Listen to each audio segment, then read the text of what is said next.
Your Excellencies, heads of state and government, Your Excellency, Mr. Ban Ki-moon, Secretary General of the United Nations, Your Excellency, Dr. Nkosazana Dlamini Zuma, Chairperson of the African Union Commission, Honorable Ministers, representatives of regional and international organizations, representatives of private sector institutions, distinguished delegates, and invited guests, ladies and gentlemen, comrades and friends.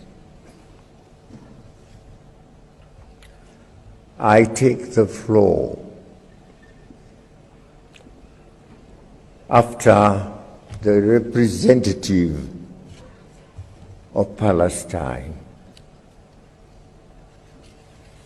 has made a speech, wailing speech, crying speech.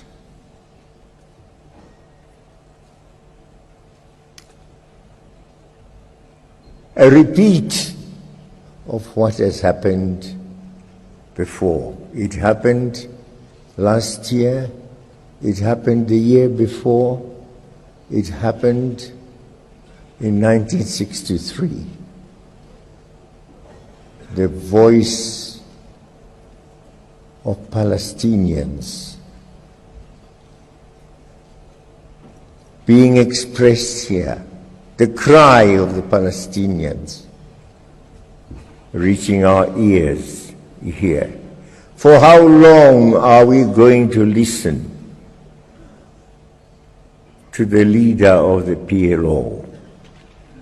When shall we ever listen to the President of the State of Palestine? When shall that ever come, Mr. Ban Ki-moon? You are leaving us before the settlement of the people of Palestine. They are not settled yet. They are in a state which belongs, I don't know to whom, not free.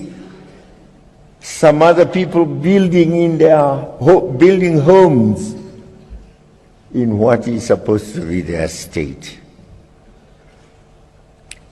Almost every day, someone is killed or disturbed or arrested.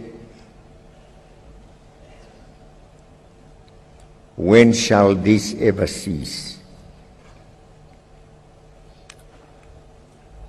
All of us here are born out of the struggle for our elders. We were all, once upon a time, in colonies, all of us. I was just trying to turn over in my mind who of you, of us, came straight from an independent state to Addis Ababa. None. We were once, if not slaves, but servants of colonialists, servants of imperialists, colonized people, disadvantaged people. Today, yes, we may say, we are free, but our ancestors were not free.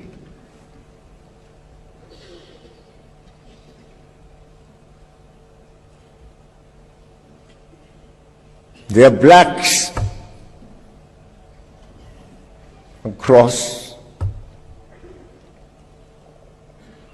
the Atlantic, There are others who lie deep down the sea.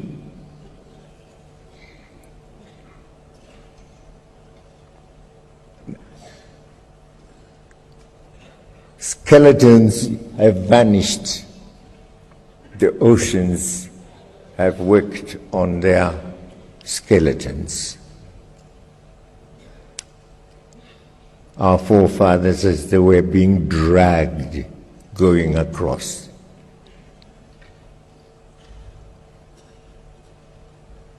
And across to a country where they labored, toiled, and died for. They are no better. There is Obama today, yes. What is he? What is he?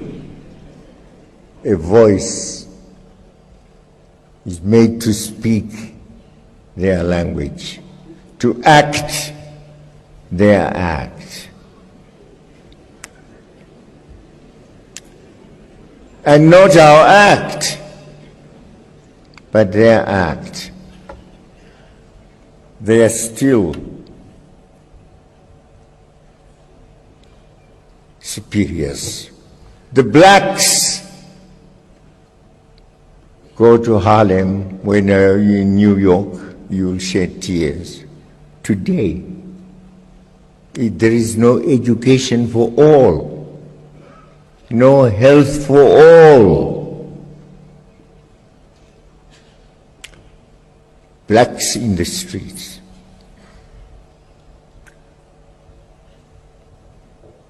And nobody seems to talk about it. But they instead still want to talk about us.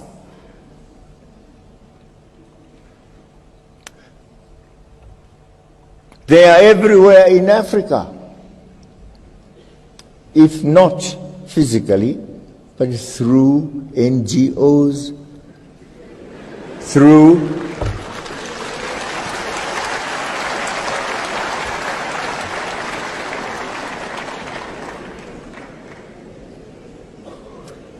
spies, through pretenders who come to us and say they are here in Africa to assist us. Even in groups, armed groups on some of our territories.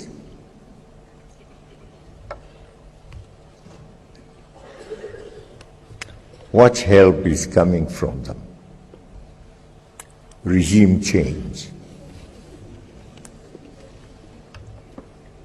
We are supposed to be free and independent, Mr. Ban Ki-moon. Supposed to be free, the 54 countries.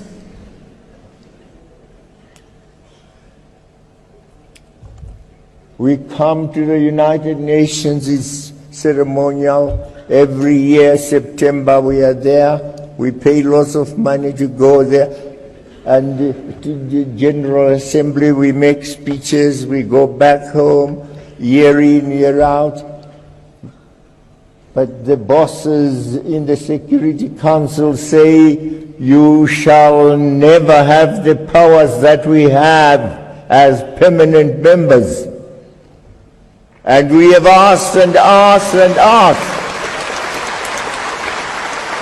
and asked and asked, reform the Security Council.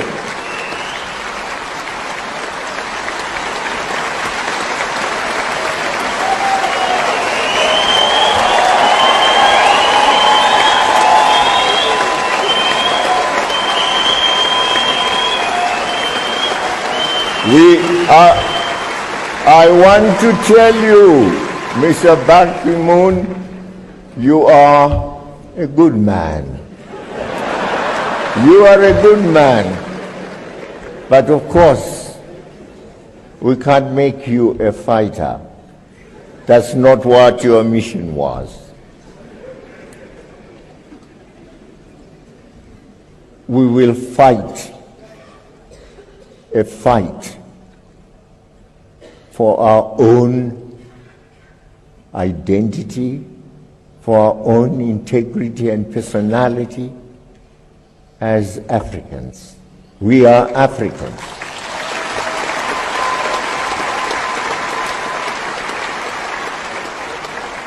If we decide, as we shall certainly do so one of these days, that down within the United Nations, we are not members of it, others are real members of it, we are artificial members of it, and we can't continue to be artificial members of it.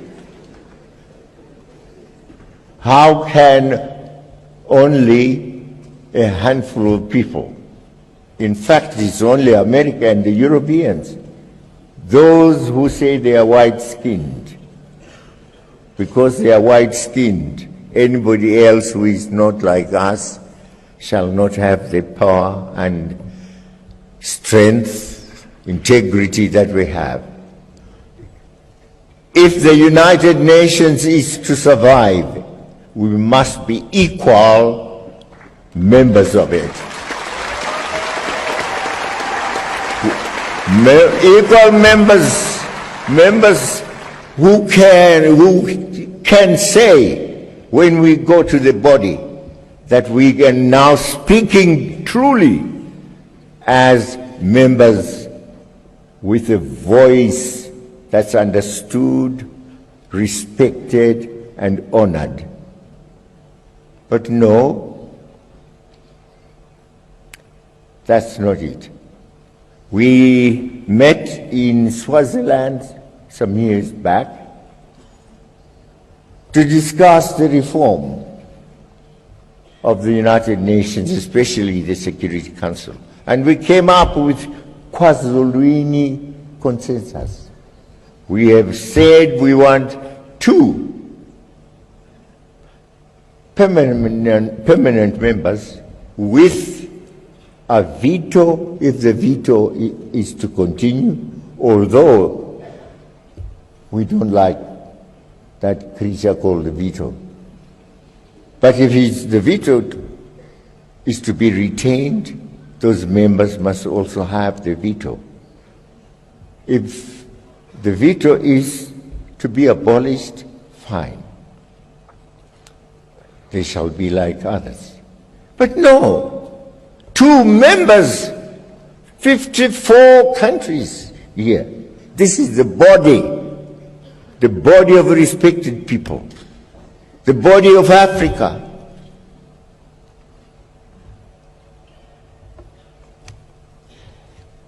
So I wonder whether you have told them that we also are humans.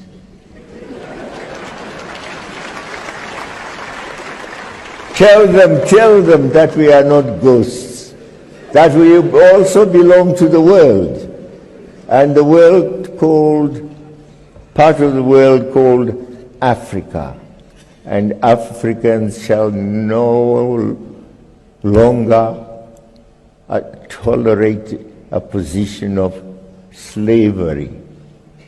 Slavery by any other name, by denial of right, slavery by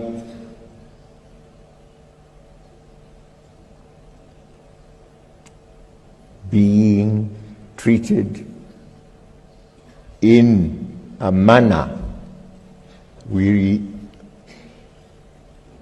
regard as not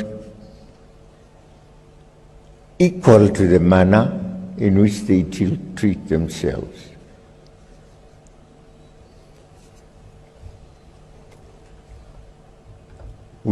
I hope you will hear from us on this issue of the reform of the United Nations. But you have done a good job for us. You have visited our countries, you have wept with us where disease has visited us, whether it was Ebola or some other, where calamities have occurred, where fights have taken place, where terrorism also has affected us. We thank you for that concern as a human being. And so that distinguishes you from others. Of course, you don't come from those countries. We know where you come from. Your Excellencies,